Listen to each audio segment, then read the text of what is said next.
There's a lot of games out there, some of which you've never even heard of. That's where I come in. I'm Lucious T. I've been playing games since the age of 2, and I have no life. This is RetroActive.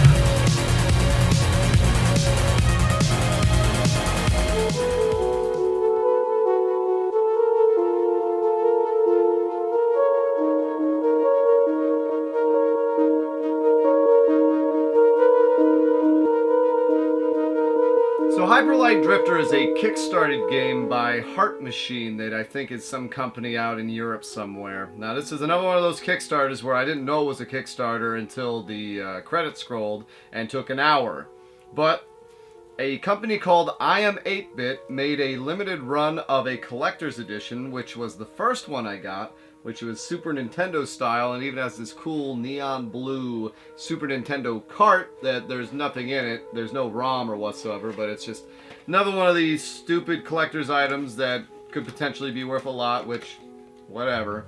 And then they recently released 9,000 copies limited run game style of the PS4 version, which I still have sealed, because I got a download code, but I'd like to have a physical copy. I don't know. Maybe I'll open it someday.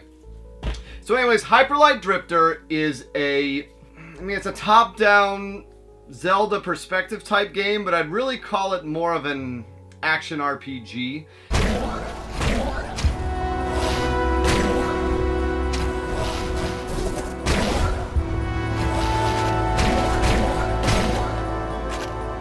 The interesting thing about this game is there's no dialogue in it. There is a story though. It's very up for your interpretation. The game starts and you're this guy who's the drifter, and he's obviously sick because he randomly has, flashes of stuff killing him, and he is spitting out blood and all this stuff. So obviously he's got some illness, and the world is under peril where he keeps seeing these flashes of the world getting nuked or exploded. So he has to stop it. And throughout the game, which you can pretty much go anywhere at the beginning, what you do is you kill mobs. The mobs have various different health pools you can see, and then you get little yellow nodes every once in a while, and you get green nodes. The yellow nodes build up, and once you get a certain amount of them, you can turn them in for new abilities. The green nodes are heals, and you have this little follow bot that can store 3 heals for you. You can find gear throughout the game, although I've barely found any, and you can change your different head and your cape and your sword. I don't know if it affects anything other than cosmetics. I'm sure it does, but you can do that. You can either go east, west, north, or south, and each one of them will lead to a main enemy.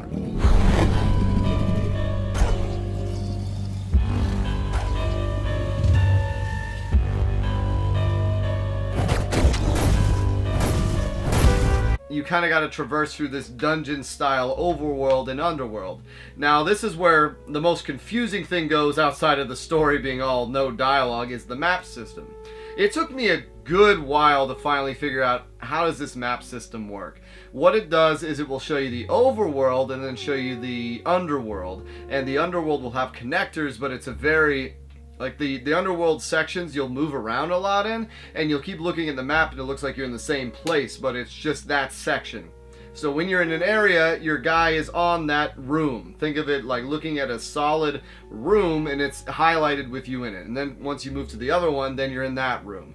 But the way they present it in the game is very confusing at best.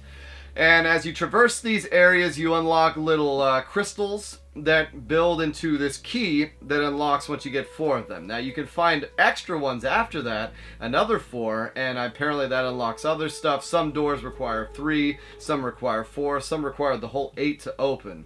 You don't need all of them to beat the game. I beat the game with only getting the complete 4 crystals on each of the north, south, east, and west, and that allows you to get to the last boss. It's one of those things where it's a fairly short game. I was able to beat it without too much hassle. Probably, 8 hours spread over one evening and then the next full day of gaming.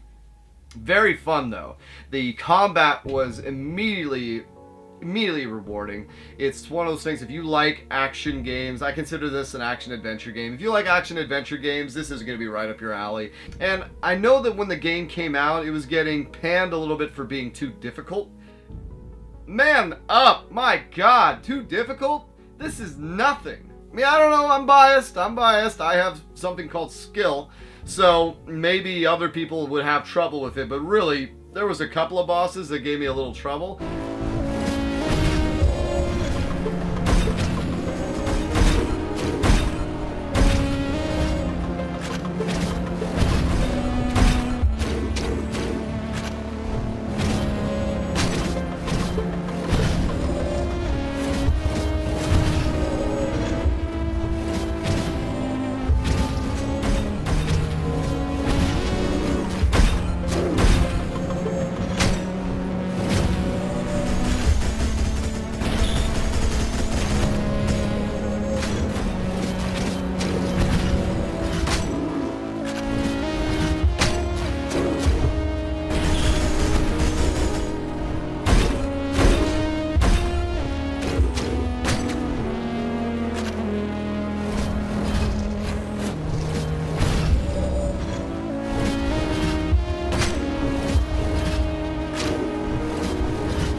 But I think the most I ever got stuck on something was 15 to 20 minutes, which compared to other things I've gotten into, which have taken 2 to 3 hours, that's not difficulty.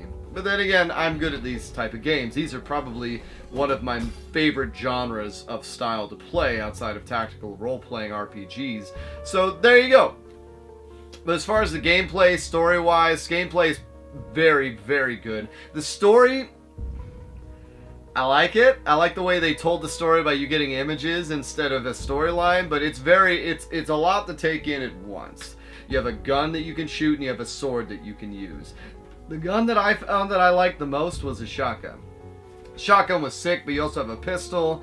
You have a kind of like a, I don't know, a rifle, I'd say, and then there was another thing, but I can't even remember, because really the shotgun was the main thing I used.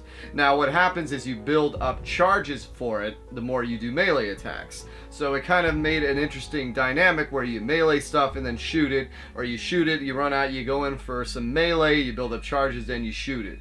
You can even get new abilities where you can charge up your sword and do a super hit. You can do a dash that allows you to do a shot where you cut stuff in half, and that was awesome. I used that. That was one of the first ability upgrades I got.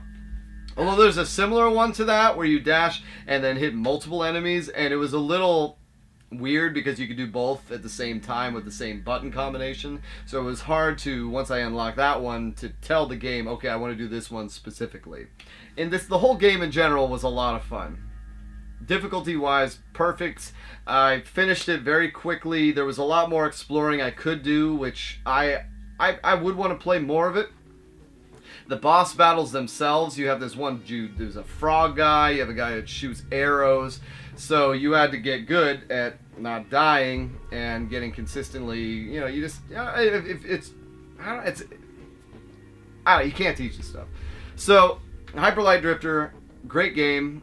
My retroactive rating on this, yeah, man, I get a lot of them. I'd say it's a 9. This is a good game. Solid experience. I like the hell out of it, and especially, sometimes it's just helpful to have a short game that has a lot of replayability. And of course, all the secrets, like there's secrets galore. You walk into a corner and you're like, can I go there? Can I dash there? Oh, I can. Oh, cool. Here's a node. I mean, that's usually the reward. You find a node, but then the more of those you get, you can upgrade yourself, and this is great. This is great, and I can only imagine how to find all those secret items and weapons. I mean, you find these boards where they're hidden, they're well hidden, you hit them, and then they make something happen. You see something fade here, and then it goes away, and it's gone. And what the hell were those for? Like, this whole game's like, what did that do? You know, what happened? How? You have to discover how to even play it. So definitely check out Hyper Light Drifter. It's, I think, a $20 download game. It's on PSN, Steam, all that. And if you want to have that super rare I Am 8-Bit collectible, do it. I think it's like 25, 30 bucks, whatever. I mean, it's all these PS4 completionists are gonna hate all these essentially mail order games there are, because with limited run and now this, oh boy. Anyways, yeah, Hyper Light Drifter, get it. Now the intro or outro.